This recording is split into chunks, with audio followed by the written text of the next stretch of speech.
Mischelle Wilbricht. I'm a batik artist and I live in Annapolis, Maryland. I've been working in batik for about 10 years. I've been a member of Maryland Federation of Art for probably about 7 of those years. I used to have a studio on the waterfront. It was much smaller. In 2017, I got a breast cancer diagnosis.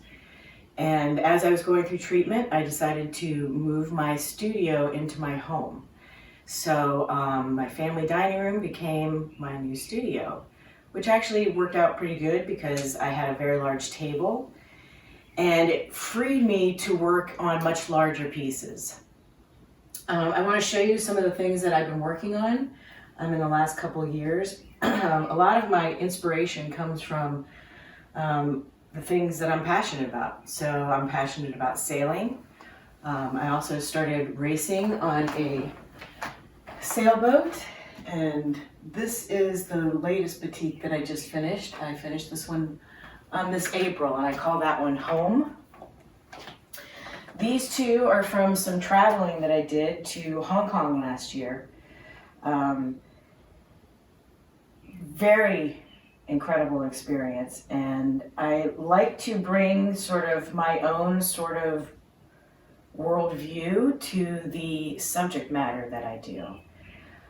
Speaking of that, it's kind of evolving. So I'm moved from watercolor to batik. I still do both. I really enjoy both mediums.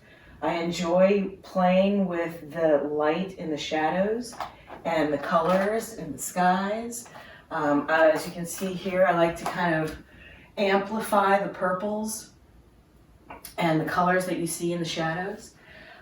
This one is very personal to me, and I think that, you know, the details show sort of the mood and the place and the memory and the action that I had there. So that keeps me very grounded, and it's a very safe space for me to be here. So when I begin batiking, it always starts with the fabric dye.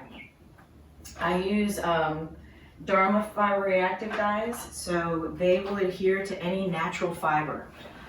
Anything like hemp or silk or cotton. Just recently I've started experimenting in different types of fabric, and so that's been kind of interesting. Some of them adhere to it much better, and they don't fade as much. So I have, gosh, probably maybe 50 dyes. So I make these little tags and I write which one it is, and then I dip it in the fabric dye so that I can see how they react. And as you can see, some of them, they'll stop right with a nice crisp edge, and then some of them have this nice soft bleed, and then you get sort of this tie-dye effect. And so I'm not only playing around with the wax, but I'm also trying to figure out how I can get the most out of the fabric dye.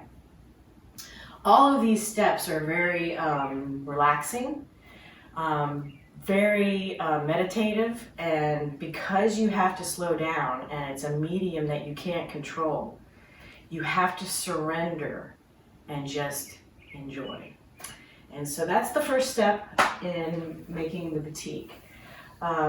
When I'm done with them, they come out like this. So I have a nice little piece of fabric that I can put light behind, and it kind of becomes like a stained glass. I really like some of the color effects that I got. This is one of my earlier batiks that I did. And then, so I started making these cute little lampshades. So I've got little nightlights. These are some smaller lampshades that I've made. They look like that.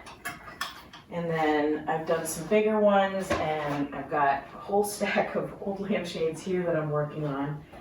And I've got some great ideas for things that you can do with the batik.